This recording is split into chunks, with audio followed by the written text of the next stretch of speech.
আপনি যখনই অসুস্থ হবেন, মানুষ অসুস্থ হইতেই পারে, যখনই অসুস্থ হবেন এই দোয়াটি পাঠ করবেন। খুবই পাওয়ারফুল একটি দোয়া, পরীক্ষিত একটি দোয়া।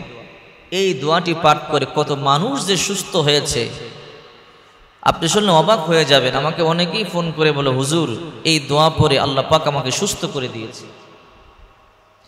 যখনই অসুস্থ হবেন এই দোয়াটি পড়বেন।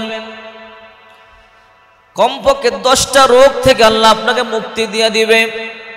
জ্বর হলে, ঠান্ডা হলে, কাশি হলে, আমসা হলে, পেট ব্যথা হলে, মাথা ব্যথা হলে, বিশেষ করে যেই রোগগুলো মানুষের বেশি হয়, কমন রোগ যেগুলোকে বলে বেশি হয়, জ্বর বেশি হয়, মাথা ব্যথা বেশি হয়, পেট ব্যথা বেশি হয়, কাশি বেশি হয়, ঠান্ডা বেশি হয়, আমসা বেশি হয়, এই ধরনের 10টা রোগ থেকে আল্লাহ পাক রব্বুল আলামিন আপনাকে হেফাজত করবে। এই দোয়ার আরো বৈশিষ্ট্য আছে।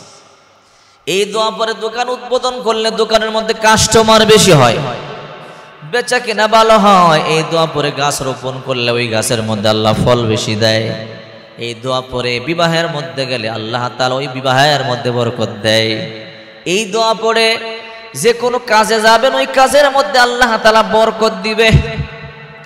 এই জন্য বলি এই দোয়াটি শিখে নিবেন। দোয়াটি হলো বিসমিল্লাহিশ শাফি বিসমিল্লাহিল কাফি বিসমিল্লাহিল ওয়াফি ওয়া কাফা বিল্লাহি ওয়াকিলা রব্বি আন্নী মাগলুবুন ফান্তাসির ইয়া আল্লাহ ইয়া রহমান ইয়া রহিম সাল্লাল্লাহু আলাইহি ওয়াসাল্লাম।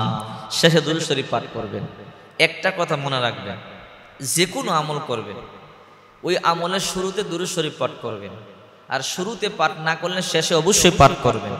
কারণ যেই দোয়াতে যেই আমলে দুরূদ শরীফ পাঠ করা হয় না ওই আমল কবুল হয় না। যেই নামাজে দুরূদ না ওই নামাজ আল্লাহর দরবারে পৌঁছে না। যেই আমলে দুরূদ নাই ওই আমল আল্লাহর দরবারে পৌঁছে না, আসমানে দুলতে থাকে। যখনই দুরূদ পড়া হয় ওই আমলটা দৌড়াইয়া আবার আরো সাজিমে চলে যায়। এই জন্য দোয়াটি আমি আবারও বলছি, বিসমিল্লাহিশ শাফি বিসমিল্লাহিল কাফি বিসমিল্লাহিল ওয়াফি ওয়া কাফা বিল্লাহি ওয়াকিলা রব্বি আন্নী মাগলুবুন ফান্তাসির ইয়া আল্লাহ ইয়া রহমান ইয়া রহিম সাল্লাল্লাহু আলাইহি ওয়াসাল্লাম। যে কোনো কাজে যাবেন ভালো কাজে দোয়াটি পড়বেন। যে কোনো ঘর থেকে বের হবেন দোয়াটি পড়বেন, আল্লাহ তাআলা সফলতা দান করবে, মনের আশা পূর্ণ করবে, ইনকামে বরকত দিবে, রিজিক বাড়াইয়া দিবে। সবকিছুর মালিক একমাত্র আল্লাহ পাক রব্বুল আলামিন। আল্লাহর হুকুম মানবেন, নবীজির সুন্নাহ মোতাবেক চলবেন।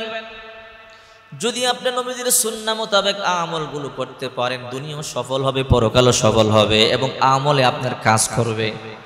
নবীজির সুন্নাহ মোতাবেক আমল না করলে ওই আমলে কাজ করবে না।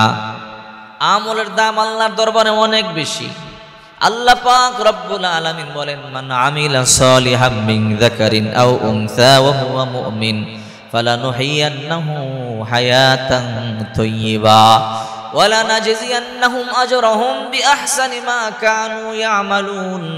আল্লাহ পাক রব্বুল আলামিন বলেন, যে সমস্ত নারী আর পুরুষেরা নেক আমল করবে, ভালো ভালো কাজ করবে, আল্লাহ তাআলা একটা সুন্দর জীবন দান করবেন।